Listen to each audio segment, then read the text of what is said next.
तो जो है साथी, एक ऐसा लोकसभा सीट जो 2024 के लोकसभा चुनाव में भारतीय जनता पार्टी ने बिजली बत्ती काट कर वो लोकसभा सीट जीत ली थी साथी। मैं बात कर रहा हूं फर्रुखाबाद लोकसभा सीट का। चुनावी परिणाम समाजवादी पार्टी के पक्ष में थे, लेकिन ऐन वक्त पर भारतीय जनता पार्टी और शासन प्रशासन मशीनरी ने मिलकर फर्रुखाबाद के नौजवान नेता को, मजबूत जमीनी नेता को चुनाव हरा दिया जाता है। अब वो दौर बीत चुका है। नवल किशोर शाक्य जो कि इस समय सबसे ज्यादा एक्टिव हैं अपने जिले में, अपने विधानसभा सीट पर, और आने वाले समय में 2027 के विधानसभा चुनाव में चारों के चारों सीटें अखिलेश यादव को जिताने के लिए मजबूत मेहनत कर रहे हैं।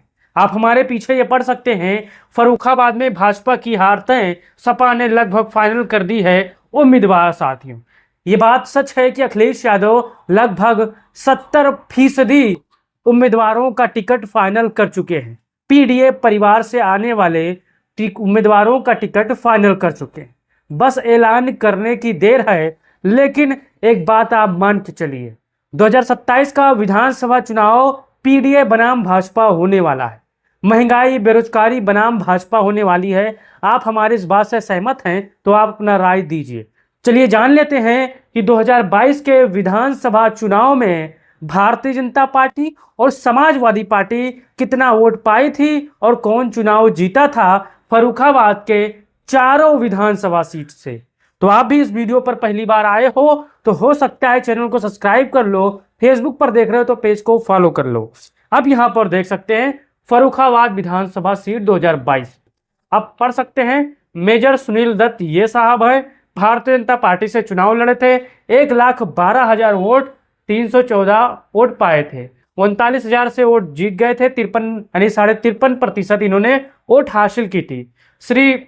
सुश्री सुमन मौर्य जी समाजवादी पार्टी से चुनाव लड़ी थी, 72,998 वोट ये हासिल की थी, 35% वोट पाई थी। विजय कटियार जो कि बहुजन समाज पार्टी से चुनाव लड़े थे, 16,611 वोट ये पाए थे। आप समाजवादी पार्टी के प्रत्याशी रह चुकी हैं सुश्री सुमन कुमार मौर्य। अगर आप भी फर्रुखाबाद सदर सीट से हो तो बताओ कि भारतीय जनता पार्टी को इस सीट पर कौन हरा सकता है, वो दावेदार का नाम क्या है।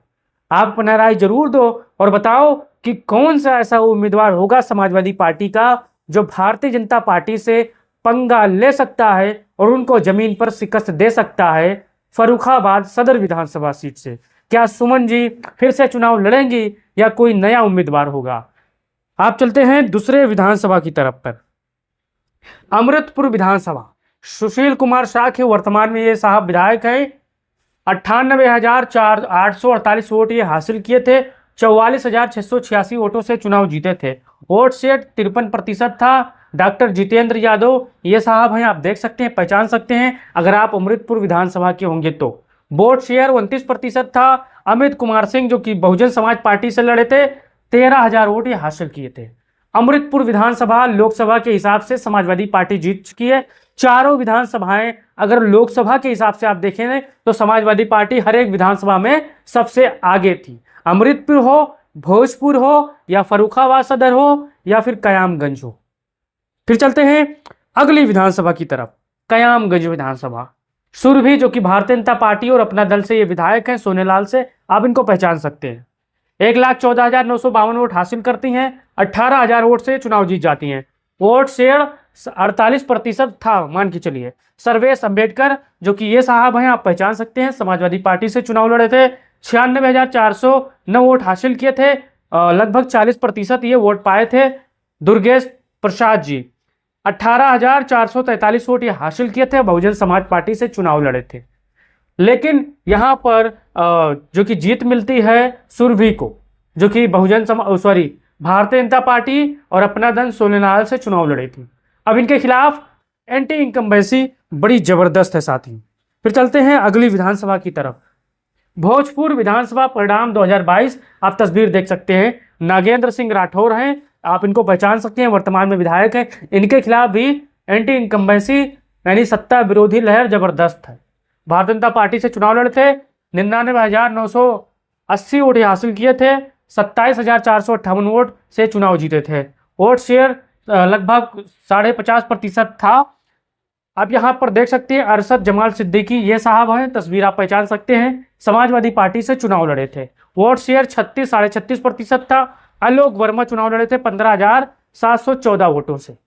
यहाँ पर अखिलेश यादव जी ने जो उम्मीदवार खड़ा किया था वो जबरदस्त था, लेकिन बहुजन समाज पार्टी और अन्य दलों ने यहाँ मिलकर खेल खराब कर दिया था। अब इनके खिलाफ एंटी इनकम्बेंसी जबरदस्त है।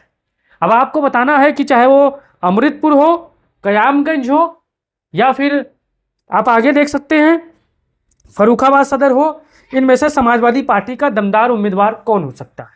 अब नवल किशोर शाह के इस समय फर्रुखाबाद के जनपद में जितनी भी विधानसभाएं आती हैं लगातार मेहनत कर रहे हैं, और मेहनत इतना कर रहे हैं कि छोटा बड़ा कार्यक्रम को भी बड़ा बनाए दे रहे हैं अपने संघर्षों के, अपने मेहनत से। आप पहचान सकते हैं ये चुनाव भले हार गए हो, लेकिन इन्होंने हिम्मत नहीं हारी है।